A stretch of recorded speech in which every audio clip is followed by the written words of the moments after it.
嗨，朋友们，今天是冯内古特的代表作《5号屠场》。这本书是美国后现代小说的经典之作，采用一种冷幽默的手法，讲述并且表达了对于战争中的一些小人物的同情和关怀。这本小说和我前段时间看的那本《西线无战事》有蛮大的不同。《西线无战事》是很直白的去描述一个德军视角下的二战，描写战争的画面以及主人公内心的动荡和挣扎。或许看完那一本书的感悟就是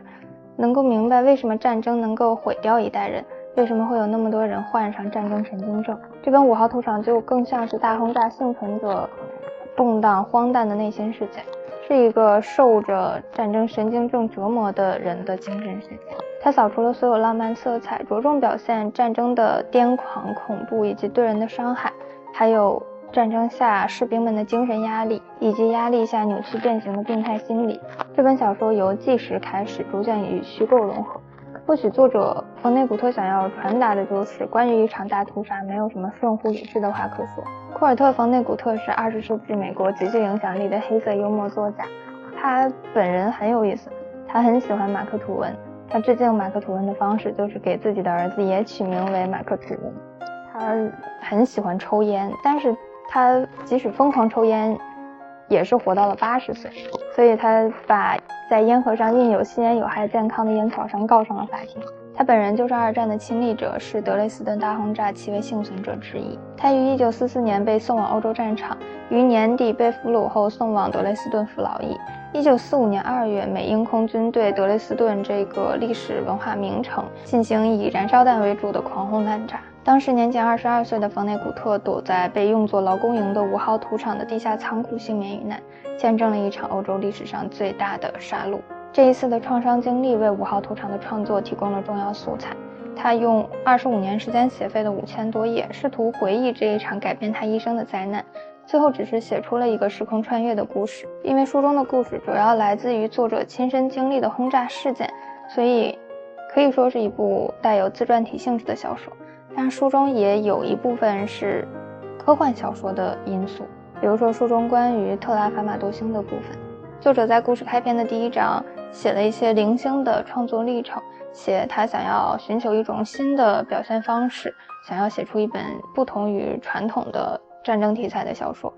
也算是为故事做了一些铺垫。第2章到第9章是这个虚构故事的主体部分，讲述了一个叫比利·皮尔格林的年轻的美国青年在欧洲战场上的一些经历。他是随军的牧师助理，部队被打散后落入敌军后方，后来被送到战俘营，再后来就被送往了德累斯顿的屠宰场当劳工，见证了德累斯顿的大轰炸。比利的故事是由许多片段构成的，这些片段没有顺序，没有逻辑，没有跌宕起伏的情节，故事里也没有英雄。里边讲到说，比利他总会进行时间旅行，他已经没有时间的观念了，他可以在他人生的任意时刻自由穿梭，他也没有过去现在未来的观念，似乎他的一生就是一条由点构成的线组成的，而这一条线上的每一个点都可以随时回溯。没有太多的描述比利在进行时间旅行的时候他的情绪上有什么大的变化，大多数时候他是平静的、从容的，甚至自然的接受他从一个地方穿越到另一个地方，从他的一个年龄穿越到另一个年龄的时间点。比利·皮尔格林从时间链上脱开了，他上床睡觉时是个老态龙钟的官妇，醒来时却是在他的婚礼日。他从1955年的那扇门进去，从另一扇门出来的时候是1941年。他反身又走进那扇门中，发现自己来到了1963年。他说他多次看见过自己的出生和死亡，任意造访了发生于两者之间的所有事件。比利最初只是一个瘦弱的、没有受过军事训练的验光配镜师，他和几个美国人一起被德军俘虏，送至俘虏营。1个月后发生了德累斯顿大轰炸，俘虏们躲在5号屠场，躲在他地下的储藏室里躲过了轰炸。3个月后战争结束，比利回到了美国。他之后娶妻生子，拥有了较高的社会地位，但是他患有时间痉挛症，难以控制下一步的走向。他说他一直处在一种上台前的恐慌状态，因为他不知道下一个要登场的是他生命中的哪一个部分。在他女儿婚礼的那天夜里，他被特拉法马多人绑架带走。他说因为特拉法马多人是通过时间桥区将他带走的，他可以在特拉法马多星上待上很多年，而对于地球来说他只是离开了1微秒。特拉法马多人十分友善，他们能够看到4维空间，而他们口中的这些地球仔只能看到3维空间的物体。比利说，他在特拉法马多星上学到的最有价值的东西，就是整个星球上的人是如何和平相处的。如果地球仔认真尝试的话，这是他们可以学习的一个方面。忘却痛苦的时光，将目光集中在美好的日子上，也算是借特拉法马多人之口表达了自己写作这本小说的意图吧，表达了一种理想主义的期望。我在特拉法马多学到的最重要的东西是，如果有某个人死了，他只不过看上去似乎死了，他依然活蹦乱跳地生活在过去，所以人们在他的葬礼上悲哭是十分愚蠢的事。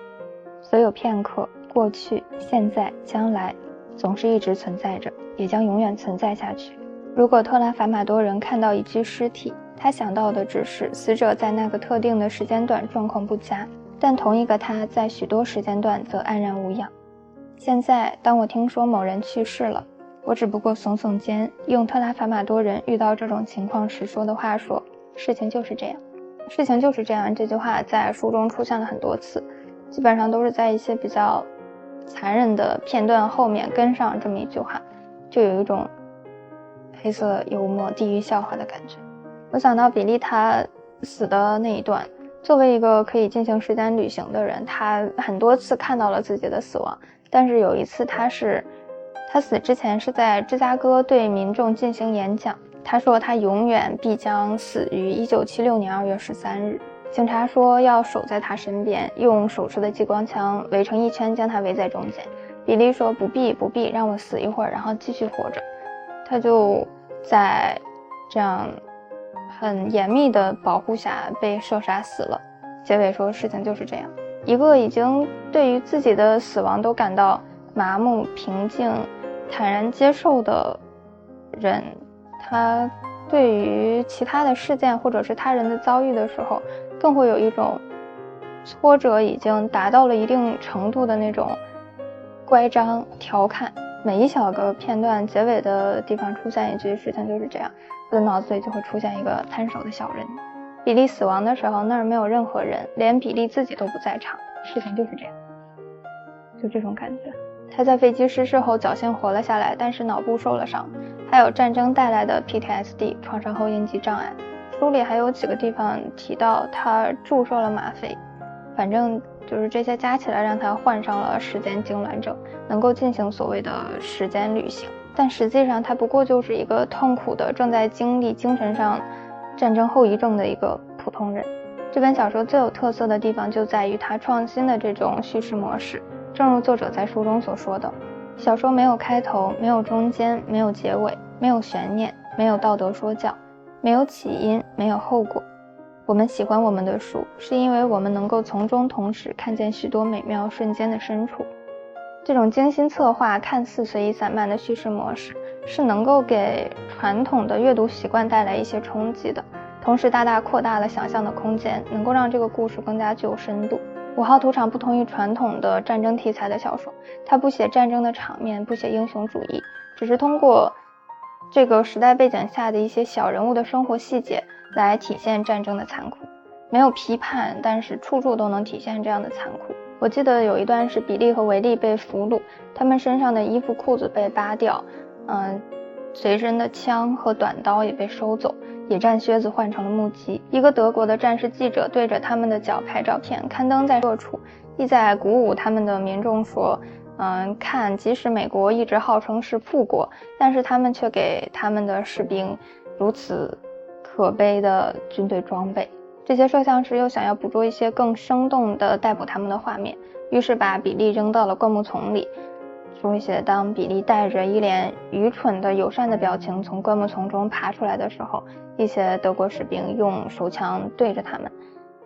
就是做出一副正好在逮捕他们的场景。还有写比利和其他的一些士兵被塞进运送俘虏的车厢，说他们每个人像汤匙一样蜷缩在地上。比利虽然身在战场上，在这个闷罐子一样的车厢里，和其他所有人一样像汤匙一样蜷缩在地上，但是在圣诞节前夜他睡着之后，他能够通过时间旅行回到女儿的婚礼前夕。在他的生活不受时间约束的时候，他能够随时从他的这样痛苦的战争生活中脱离出来，随时穿梭到他生命的任意一个位置去。这样战争带来的痛苦似乎能够被切割开，似乎这样战争的一些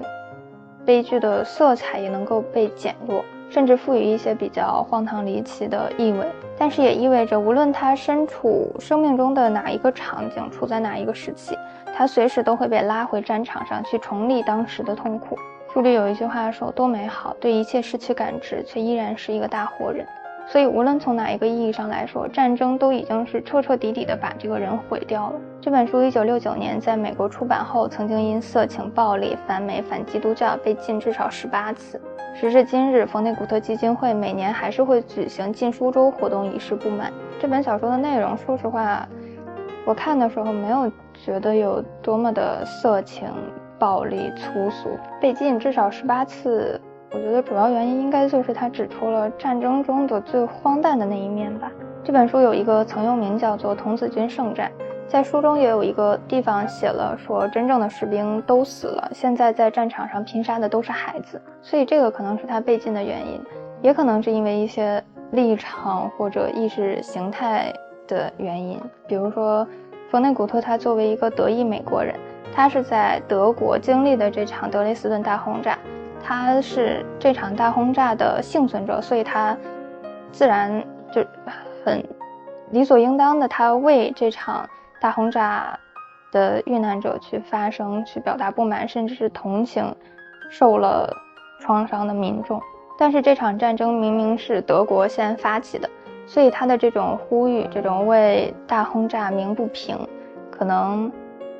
就是包含了一些同情德国人的意味吧。可能德国是邪恶的，而美国认为自己是正义的，所以把这本书禁了许多次。但反正这本书现在已经不是禁书了嘛，不同的人读5号屠场肯定都会有不同的感觉的。但无论是如何去解读这本书，战争给人带来的一些危害都是深重的，都应该珍惜生命，助力和平意识，共创美好未来。拜拜各位。